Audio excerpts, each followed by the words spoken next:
Shalom and welcome to 2 Minutes of Torah. This year is entitled Seeing Evil for What It Is and Dealing with It Properly. Based on Parsha Vayishlach, we know that Yaakov's sons made a deal with Shechem that they should have a Brit Milah and then they'll be able to join the nation. Then Shimon and Levi came along on the third day after they had the Brit Milah, they killed off the town. One cynical pshat that's offered is that why did they make them have a Brit Milah? So that way they would be Jews. And when they go ahead and kill off a Jewish town, no one would care. Unfortunately, it's not such a cynical pshat. We see that today during this intifada, jihad, whatever one wants to call the stabbings and killings that are going on daily in Israel. And the world really just doesn't care. It doesn't say a thing or even supports it. Not all the world, but much of the world. So unfortunately, that idea is not such a foreign idea, tragically. And we'll elaborate on that in a moment. So the Ramban says that why did they kill the Shechem? What was wrong with Shechem? One person took Dina, not the whole town. So Ramban says because they have an obligation to set up Dayanim, a judge system, to go ahead and judge evil and wipe it out. And they did not do that. And because they did not do that, therefore, they were all liable for the death penalty. There are those that challenge the Ramban, but that's a shev al taseh, that's passive. They simply did not do the right act. They didn't go ahead and bow down to Avodah Zarah, which is an act that's wrong. They didn't go ahead and do an act of murder, which is wrong, and liable death penalty. They simply did not have dayanim, judges, and some want to say that maybe they were not technically chayav, obligated down here in this world, but still they were chayav mita. In Hashem's world, and Shimon and Levi felt that in this situation they could go ahead and act. Rav Thinking has some amazing points here on this topic, and it's brought down in Speaking Out Loud, the Rav on Beraishit. I'd like to read a little bit from it. It's important to hear the Rav on this point. He writes in page 341, if you have to win a war, if you fight, you have to win a war. If you lose a war, it's immoral. This is the trouble with the war in Vietnam. He says, I know communism is very, very horrible. We cannot let it spread. And he says, I know better than all the people and all the young men in America that are doing Hafkanot demonstrations against him. This is in 1968, the Rav is writing. And he says, I don't have to give you any example. I know how horrible it is. And you know why the war in Vietnam is unwarranted? Because we lost the war. If you lose a war, then it's immoral.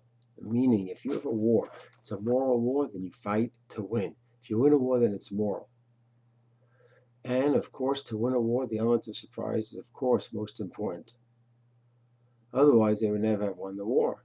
You understand very well. You need to go ahead and have the element of surprise. That's number one. So he writes, fighting a war, if it's a moral war, the only thing you need to do to make sure that it's totally moral is that you win it.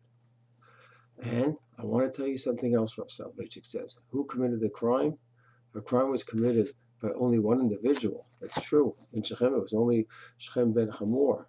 And apparently, the Achidina, the Shvatim, considered the entire town, the entire settlement, hostile to the family of the household of Jacob. Why?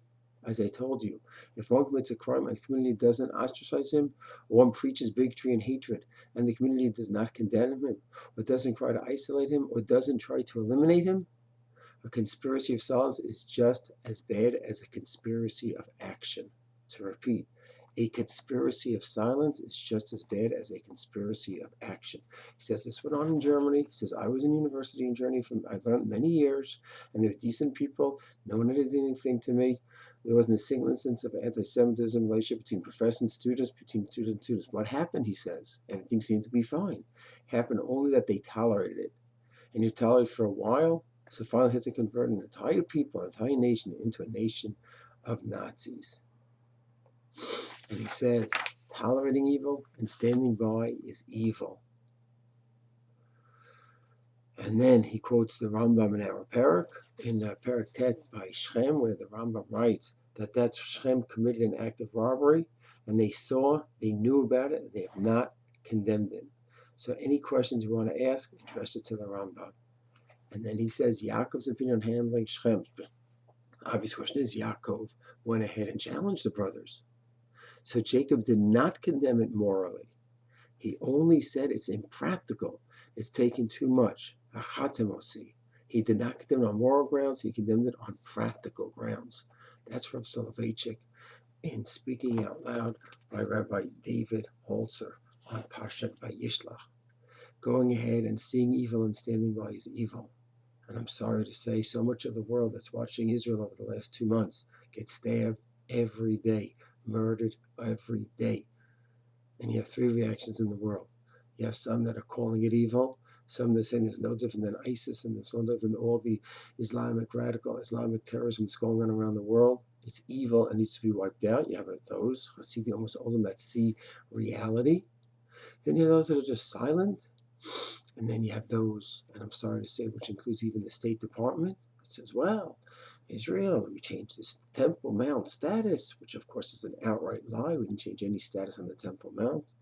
And even if we did, that should warrant this kind of reaction. And the State Department goes ahead and supports that.